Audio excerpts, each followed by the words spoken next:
The Boston Celtics are done with the in-season tournament. They're not going to Vegas. I'm not going to Vegas. And it's the same old stuff that hurt them. We're going to talk about it right now on the Locked On Celtics podcast. Be ever ready. Recognize the city of champs. Boston, baby, we do what you can't. Locked on number 18, Tatum and Brown, J-team, step back. We gon' wet that and slay teams. Of course, the Celtics, who else could it be? Screaming like KG with the Larry O.B. Karalis above average, assessing the team status. Best daily pod, no cap salary matching. Clutch like Bird the DJ, keep John on replay. Prime time, dapping up the truth on the sideline. Raining J's, how it started, raising banners, how we finished. Locked on Celtics pod, home of the winners. B. Hey there, welcome back to the Locked On Celtics podcast right here on the Locked On Podcast Network, where it's your team every day, and I got you every day with a free, fresh podcast dropped directly to your device if you're a subscriber. So make sure you're hitting that subscribe button. Let me know what you're thinking on the YouTube page. Get into the comment section there and sound off on the Boston Celtics 122-112 loss to the Indiana Pacers in the in-season tournament. What was this? Quarterfinals. So they're done. No trip to Vegas. No matter how much Jayson Tatum wanted to go, which was funny. He said he really, expletive deleted, wanted to go to Vegas. Really? Okay. The Celtics, they played well. They played well enough in the first half. They didn't play well enough in the second half, and they lost. So I'll be talking about all this stuff, the same old problems that bothered them, but I'll get into kind of like the tournament, the atmosphere, Tyrese Haliburton, and all of that stuff. That's all coming up here. I'm John Karalis, by the way, if you're new to the show. I used to play a long, long time ago. Now I cover the Celtics for Boston Sports Journal and for you, really. And today's show is brought to you by our good friends over at Gametime. Download the Gametime app, create an account, use the code LOCKEDONNBA for $20 off your first purchase of last-minute tickets. There's a last-minute game at the Garden on Friday. Boston Celtics going to take on the loser of Knicks Bucks, which is the Tuesday night game in-season tournament. So that is going to be their next opponent. They're not going to Vegas, obviously.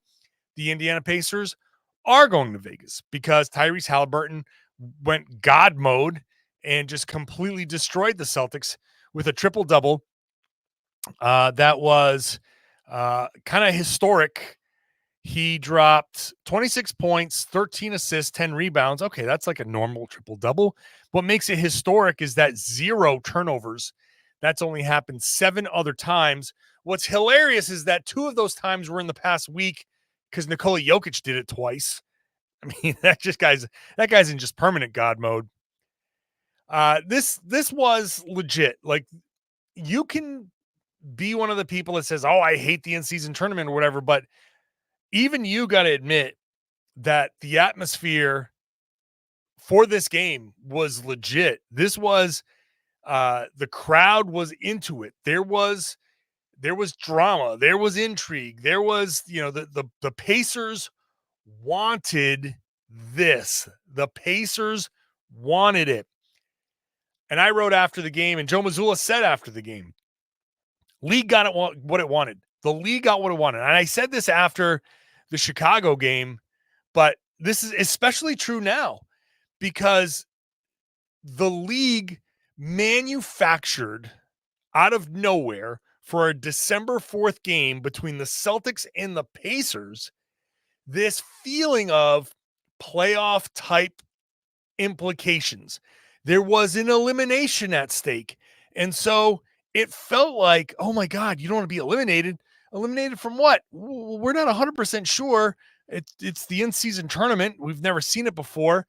Our season isn't over. Nothing really changes other than where we go next. But in a week, it's all going to be the same. So it doesn't matter, but don't get eliminated. And this whole notion kind of drove up this interest, and people got pissed. People get pissed at the Celtics because they lose in this manner, but they lost in this manner in a game that was meaningful, and people got pissed about it. And in Indiana, Oh my God, Rick Carlisle spent 15 minutes talking to the media, and the first thing he did is sat down and he said, I'm so proud of our team, and this is so great for the city, and so on and so forth. And you're like, man, the Pacers really, really wanted this game. They really, really wanted to go out there and prove something. Tyrese Haliburton had never played on TNT, and this was kind of a showcase for him. And he didn't have the best first half, but he came out in that second half and was a man possessed. 19 points and 11 assists out of the 26 points and 13 assists all came after halftime. That's superstar level stuff. That's high level basketball. And in the third quarter, it was like some high level basketball being played, some really intense back and forth. It felt like a little bit of a shootout there for a while in the third quarter. The Celtics were pretty good in the first half. I thought they played pretty well, even though they didn't shoot necessarily great in the first half. But they had a 7-point lead. They were 6 of 23 from 3, which meant they were 18 of 30 from 2. And that's pretty good. They got to the rim pretty easily.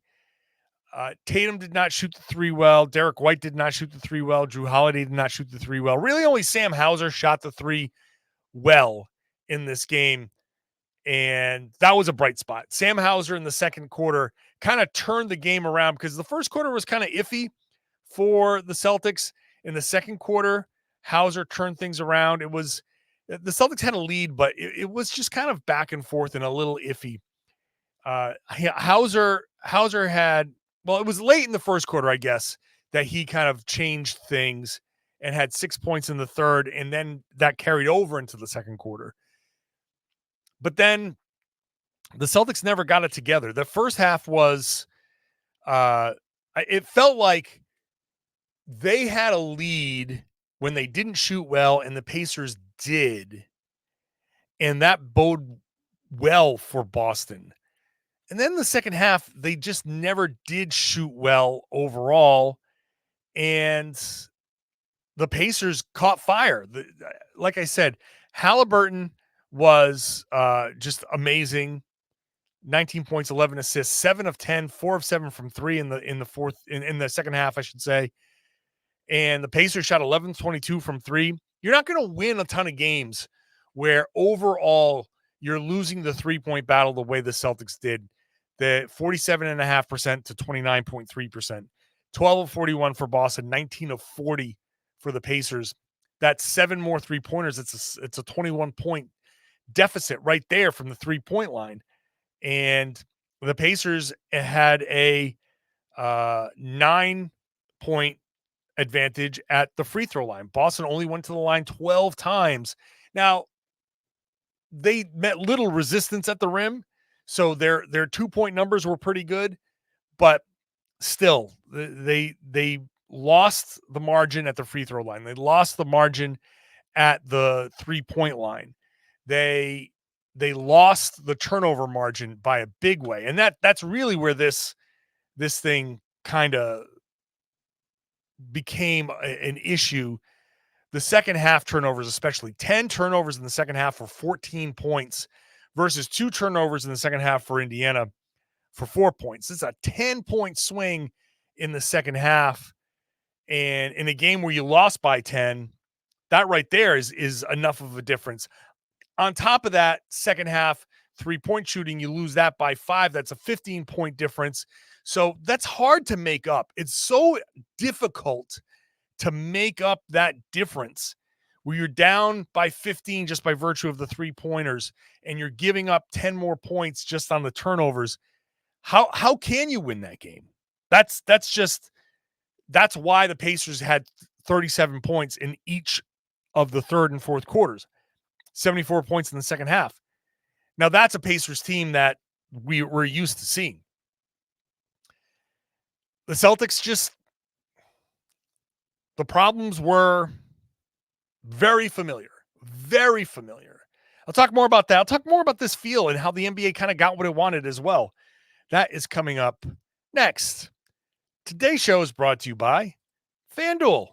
Our good friends at FanDuel have a special deal for you at FanDuel.com/lockedon. You got to go to FanDuel.com/lockedon to get this deal here. New customers get $150 in bonus bets with any winning $5 moneyline bet. So you sign up at FanDuel.com/lockedon. You place a $5 moneyline bet on what? Football, basketball, hockey, whatever. It's all there. The app is super easy to use. You can fly through it. You want to bet whatever, spreads, player props, over-unders. It's all there. But you place that moneyline bet, you get $5. That's it. If you win whatever money you get. And then you get $150 in bonus bets there. So you can kind of use those as you see fit. FanDuel.com/lockedon. That's going to get you this deal. So if you're new, this is a great time to join.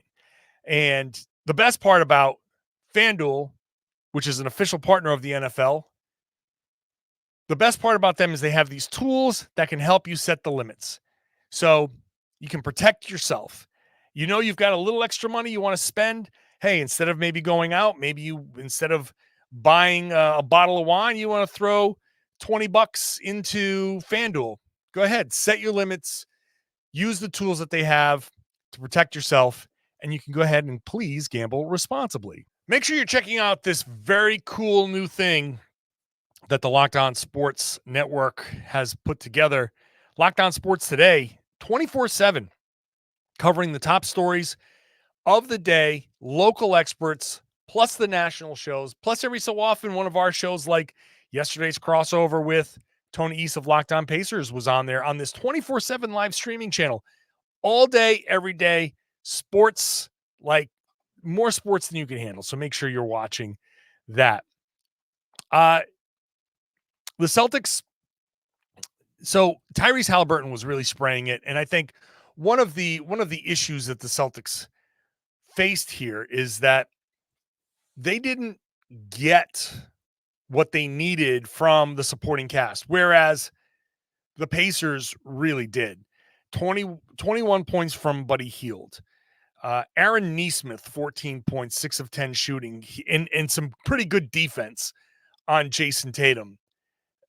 Tatum kept switching on to Nesmith. It wasn't perfect for Nesmith, but shout out to Aaron Nesmith, who they got him in the deal for Malcolm Brogdon, and no one's batted an eye since then.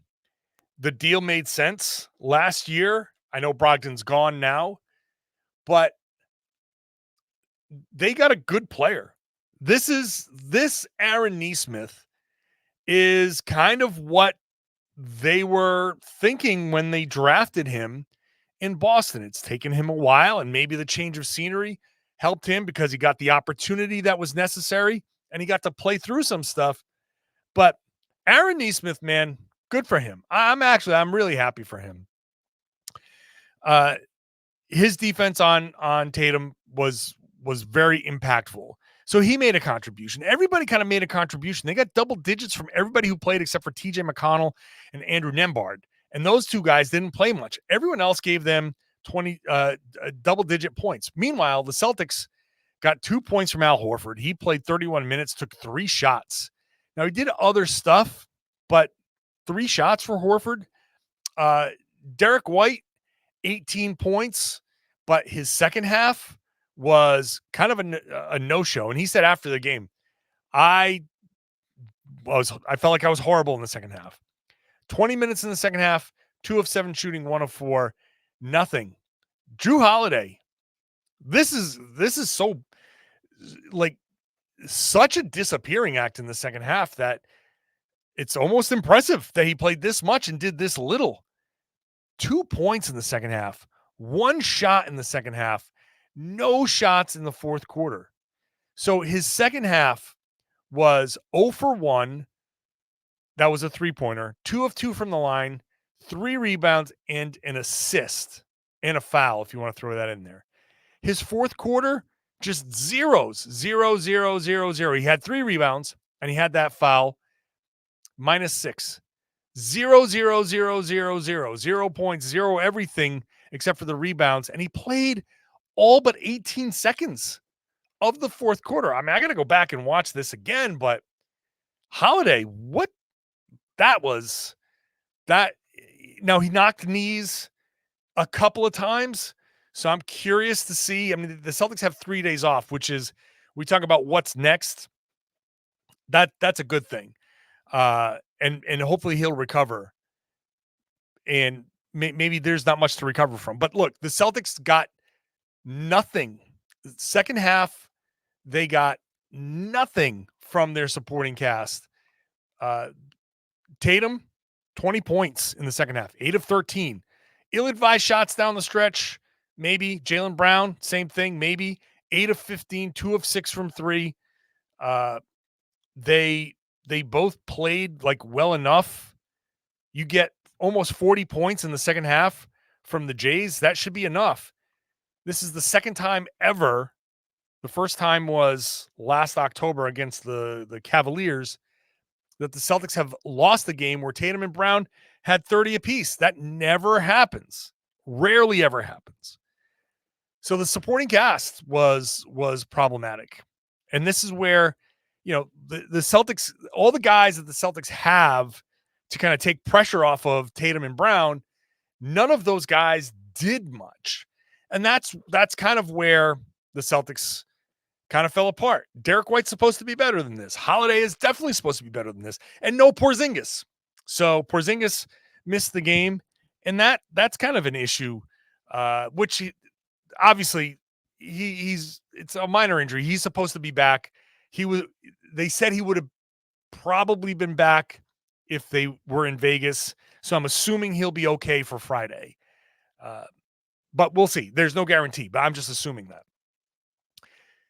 So all the guys that the Celtics got to take the pressure off of Tatum and Brown, that they're supposed to step up in situations like this. They didn't. So the Celtics are out. Not the worst thing in the world. It's really not the worst thing in the world, right? It's not the end of the world that they're not going to Vegas. This is still December, early December, despite this manufactured tournament, which I think has been a complete hit. The NBA has gotten everything it wanted out of this. That feeling, that atmosphere, the crowd, everything was playoff worthy in Indy. And that's what they wanted. Indy really wanted this win. This was a huge deal for them. And the NBA is like, yes, this is perfect, regardless of the market. The market doesn't matter. This isn't about necessarily like the ratings per se. Although obviously they would like to have some sort of glamour franchise there to kind of pump that up. But just having a team really want to win this and have this kind of feeling, that's a big deal. Like, I think the NBA loves that.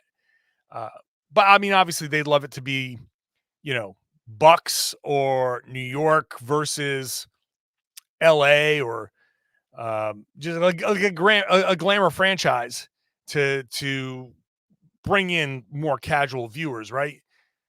But the Celtics, meanwhile, I know Tatum said that he wanted to go. He really wanted to go. He seemed like, oh man, I really wanted to go to Vegas. I didn't want to go home.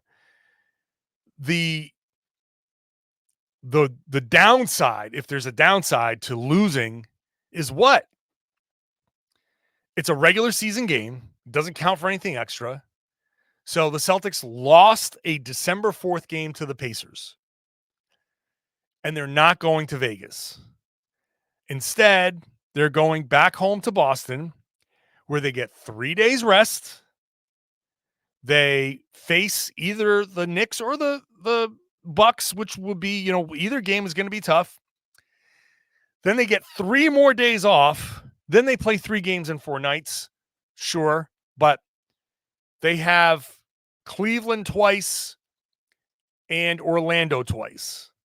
So a 5-game homestand over the course of a couple of weeks before they head back out.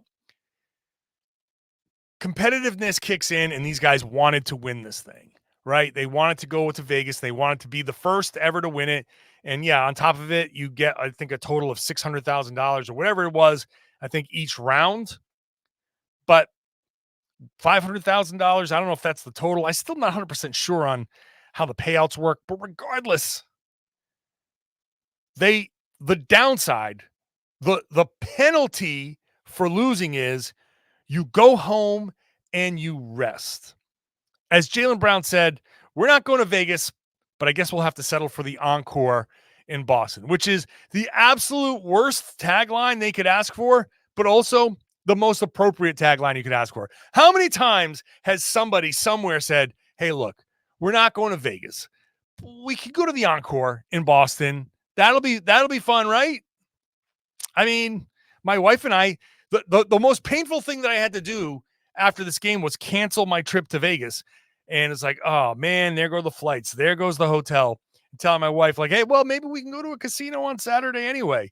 So maybe it's a trip to Mohegan or Foxwoods or Encore or whatever, but it's not going to be anything in Vegas. Oh well. I guess the Celtics are just going to have to rest up. But they do have a lot to work on. They have a lot to work on. And I'm not worked up about it, but it's the same old stuff. That's next. Today's show brought to you by Gametime. Gametime is super cool. And it's probably going to come in handy for you because the Celtics, we probably didn't think that they were going to play on Friday. Now, built-in last-minute tickets. Maybe you want to go to the Celtics game, wherever it is, whoever it is, Knicks or Bucks, and you're like, oh, well, let me go download a ticket app or go to my normal ticketing app. No, go to Gametime. Use the code LOCKEDONNBA. You get $20 off your first purchase. And what you don't have is that frustrating ticket buying experience where you don't know if the seats are good or the last minute tickets weren't there, or there are no good deals. They have great deals, last minute deals, flash deals, zone deals.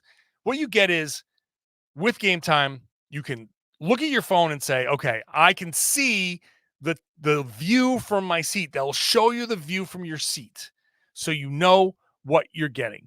All the prices, like all the fees, everything, it's all rolled into one. So you don't say, okay, here's what I think I'm paying. Then you go to checkout and you're like, why is this twice as much? Look at all these fees. So you see the total up front. You can buy the tickets in seconds with 2 taps, right? The flash deals, sponsored deals get you tickets, and it's not just the sports, comedy, theater, all that stuff.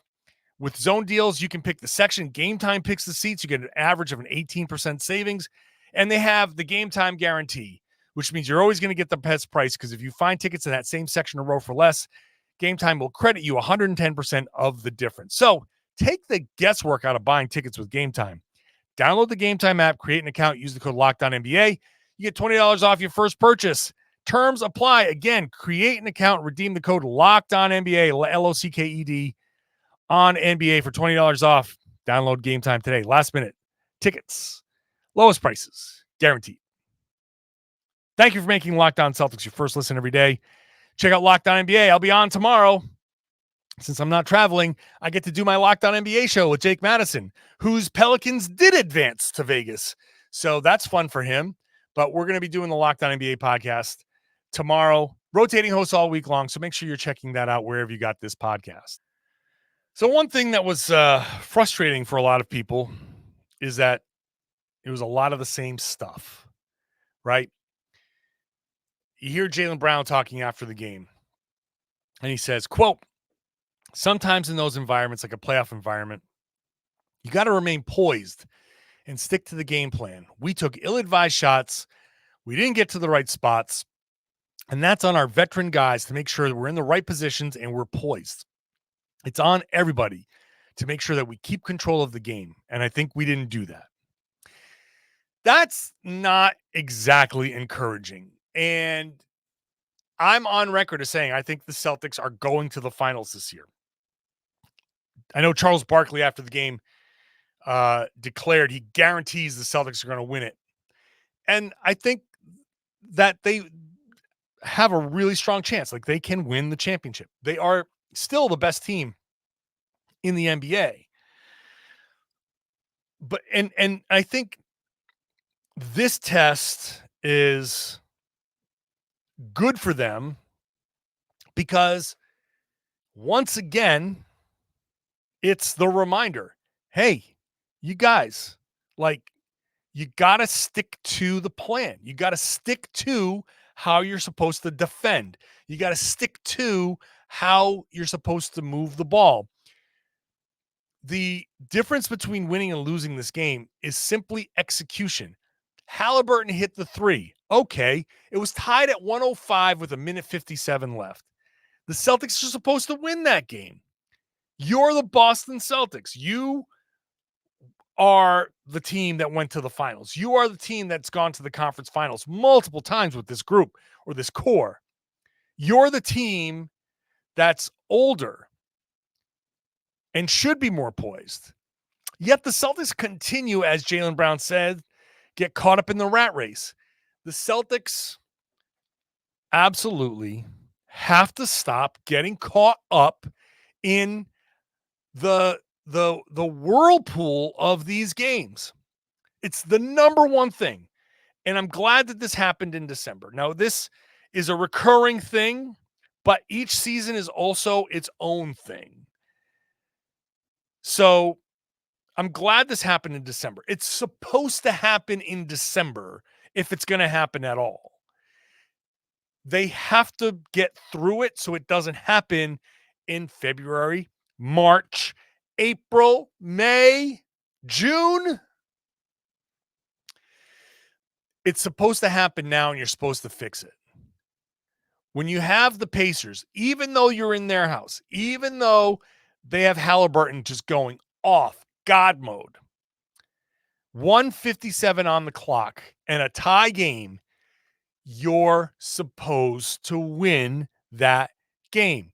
Jaylen Brown fouled Haliburton on the three-pointer. It's the last thing you got to do. It's the last thing you should be doing. And yet he did. So now it becomes a 4-point play. The Celtics out of bounds defense loses Buddy Hield of all people. He gets a clean look from three. Boom, money, 7-0 run. Okay, come on down. Derek White just throws the ball away, gets in, probably should have taken the layup, but is so worried about like the late challenge that he said, oh, what do I do now? And he loses his mind for a second, and he gives up a turnover, his fifth of the second half. Starts the fast break immediately. Basically just says it's the first pass of the fast break. It gets out to, I believe that was the Nesmith dunk. 9-0 run, timeout. But at that point, 44 seconds left. And it's almost impossible at that point to get it back.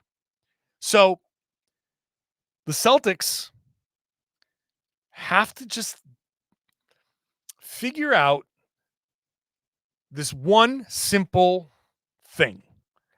How do you keep your wits about you when everything seems to be falling apart around you? It's not just how you win basketball games. It's crisis management everywhere.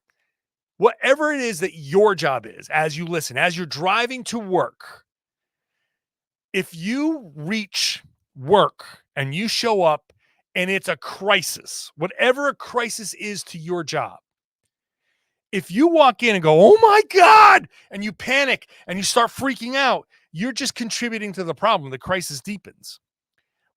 But if you're able to stand there in the midst of everybody freaking out and say, all right, time out, hold on, what's going on here? All right, big freak out. Let's calm down. You do this, you do that.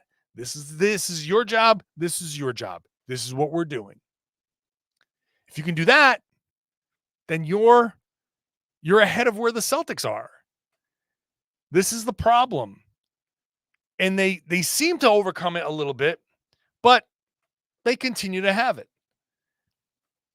And it's not easy to do. It's not easy to do. You just have to get yourself to that point. This is what I always loved about when I was in the news business. We had breaking news in the middle of a show.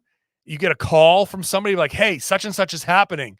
A big political story or whatever, a crime story or some accident or something. It was my favorite time of the show to be like, okay, here's what we're doing. And you're just flying by the seat of your pants. That was always my favorite part of the show. That's where the competitiveness, that's where what you're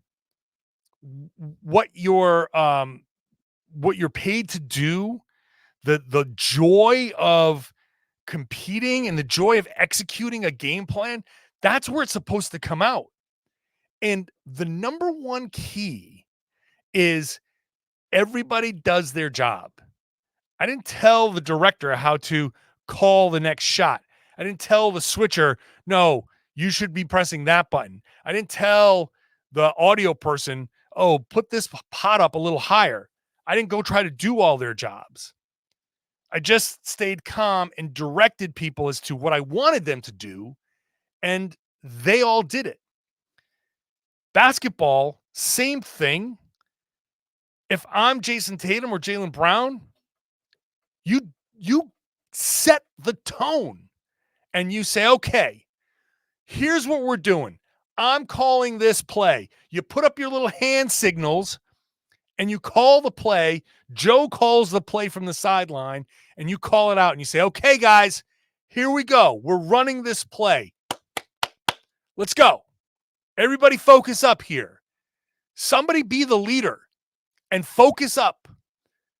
Okay?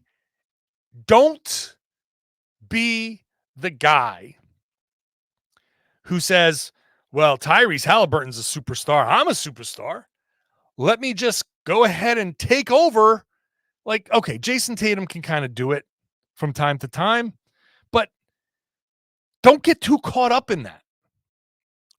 Do what your team does best. Now, if Tatum's on a heater, fine. Tatum's on a heater. Tatum hits some crazy shots. He's a superstar. Yes, he's going to do that. But a bunch of guys taking it upon themselves to say, okay, I can do this. I can do this. No, you don't have to all be like, I can do this. Everybody be in the right spots. Everybody do their job. Don't do everybody's job for them. Don't take over and dominate the situation. Just control the situation. That's the difference. There's a big, big difference between dominating a situation and controlling a situation. You can control it with everybody else doing their job, being calm, working at your own pace.